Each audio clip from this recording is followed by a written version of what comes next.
Brought to you by Sensodyne K and ITIL.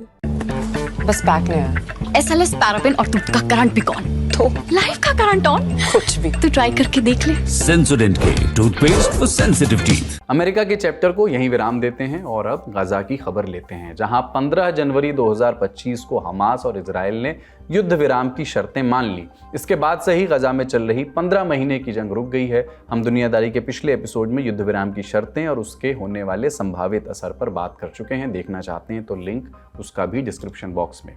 आज की कहानी उसके आगे की है। 15 जनवरी को दोनों पक्षों ने युद्ध विराम की शर्तें कबूल तो कर ली, लेकिन इजराइल को इसे लागू करवाने के लिए कैबिनेट की मंजूरी लेनी जरूरी थी। 15 तारीख को ही कैबिनेट की मीटिंग बुलाई गई, वहां ये प्रस्ताव पेश किया गया। इजराइल के प्रधानमंत्री बेंजामिन नेतन्याहू इस समय गठबंधन की सरकार चला रहे हैं, पूर्ण बहुमत नहीं है उनके पास।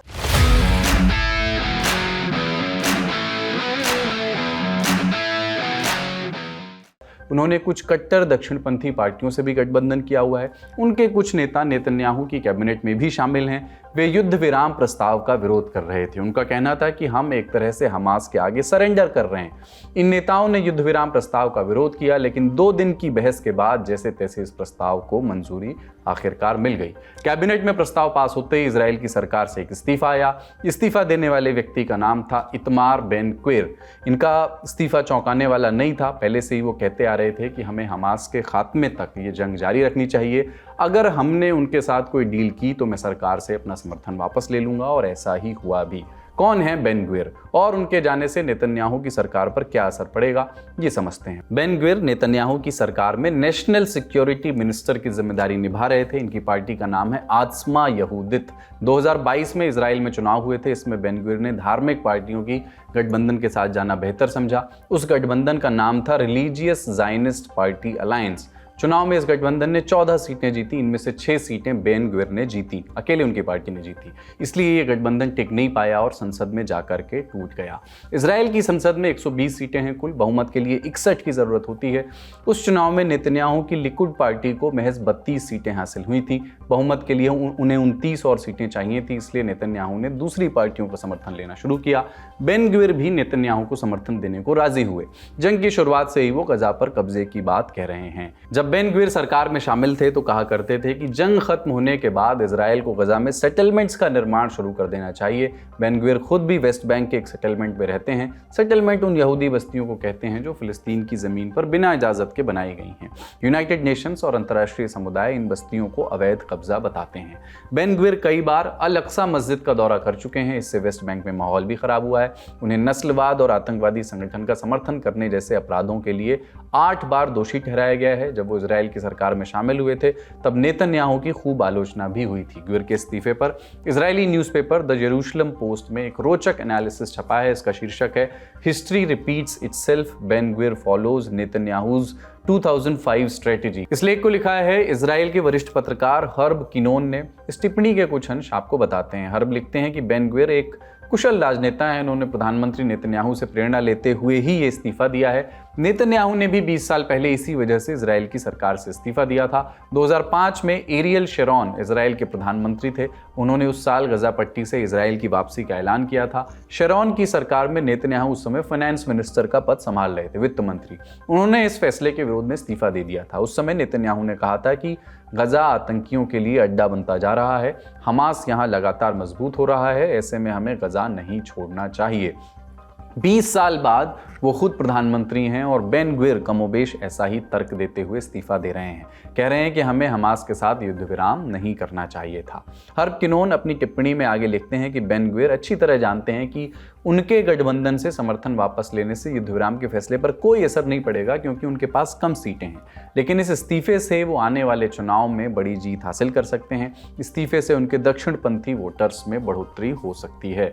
हमने जानकारों से पूछा कि बेन ग्विर के जाने से नेतन्याहू की सरकार पर क्या असर पड़ सकता है। बेन ग्विर की जाने से बहुत बड़ा असर पड़ा है सरकार के ऊपर। बहुत नाजुक है उनकी हालत, और उनको भी ये पता है कि अगर स्मोट्रिच भी चले गए, जो उन्होंने कहा है कि अगर फेज 1 के बाद लड़ाई शुरू नहीं हुई फिर से तो स्मोट्रिच भी हट जाएंगे, तो फिर वो सरकार बहुत कमजोर हो जाएगी। कुछ सेंट्रिस्ट पार्टीज ने कहा है कि अमन के खातिर हम पीस के लिए हम सपोर्ट कर देंगे, एक्सटर्नल सपोर्ट कर देंगे नेतन्याहू का टेम्परेरीली, पर वो सपोर्ट के ऊपर निर्भर नहीं रह सकते नेतन्याहू। यानी कि वो कभी भी हट सकता है और फिर इलेक्शन होने पड़ेंगे जिसमें नेतन्याहू को चोट खानी पड़ेगी, क्योंकि पब्लिक ओपिनियन पोल नेतन्याहू के खिलाफ है और अभी 2 साल बचे अगले इलेक्शन में। तो नेतन्याहू का यही है पूरा जोर कि अपनी सरकार बचाएं। बेन ग्विर के अलावा कतर के प्रधानमंत्री का एक बयान भी खूब चर्चा बटोर रहा है। कतर शुरुआत से ही इजरायल और हमास के बीच मध्यस्थता कराने में शामिल रहा है। 15 जनवरी को सबसे पहले कतर के प्रधानमंत्री मोहम्मद बिन अब्दुल रहमान बिन जसीम अल थानी ने ही डील पक्की होने का ऐलान किया था। 17 फरवरी को प्रधानमंत्री अल थानी ने स्काई न्यूज़ को इंटरव्यू दिया। उन्होंने बताया कि जो युद्ध विराम प्रस्ताव अभी पास हुआ है वो 13 महीने पुराना है। दिसंबर 2023 को यही प्रस्ताव लाया गया था, लेकिन उस समय वो पास नहीं हो पाया। थानी ने कहा कि बातचीत में 13 महीने खराब हुए हैं। इस बीच हजारों फिलिस्तीनियों ने अपनी जान गंवाई। हमने जानकार से पूछा कि 13 महीने पहले ये प्रस्ताव पास क्यों नहीं हो सका था। इसी वजह से नहीं हो पाया क्योंकि इन दोनों ने, आपको पता होगा, बेन ग्वीर ने एक वीडियो रिकॉर्डिंग भी रिलीज की थी कुछ दिन पहले, जिसमें उसने कहा कि मैंने और स्मोट्रिच ने कई दफा युद्ध विराम को रोका है, हमने धमकी दी थी नेतन्याहू को हम सरकार गिरा देंगे, तो हम दोनों ने मिलकर कई दफा रोका है। तो यही वजह थी। पर अब उसमें एक और पेचीदगी आ गई है कि ट्रंप जो है वो बहुत सीरियसली अपने आप को नोबेल पीस प्राइज की कतार में देख रहे हैं, और क्योंकि वो चाहते हैं कि उनको ये मिले, तो इसलिए उनको मिडिल ईस्ट में पीस करवानी पड़ेगी। और उनको लग रहा है बेस्ट चांस उनका ये पीस करवाने का ये है कि ईरान से भी डील की जाए और सऊदी अरब और इजराइल के बीच में भी पीस करवाया जाए। अगर सऊदी अरब और इजराइल के बीच में पीस होना है तो सऊदी अरेबिया ने तो साफ साफ कह दिया कि भैया बिना फलस्तीन के आज़ादी के और एक रोड मैप के कि ये आज़ादी कैसे होगी, हम नहीं कर सकते। तो नेतन्याहू खुद भी इसके खिलाफ है पर्सनली, जाती तौर पे, और नेतन्याहू का बेस भी इसके खिलाफ है। नेतन्याहू को पता है कि अगर वो इस पे अड़ेंगे या आगे बढ़ेंगे तो उनका बेस पीछे हट सकता है उनसे। तो ये अब बहुत टेंशन के लिए हालात बन चुके हैं कि नेतन्याहू अपनी सरकार बचाएंगे या नेतन्याहू ट्रंप के साथ जाएंगे।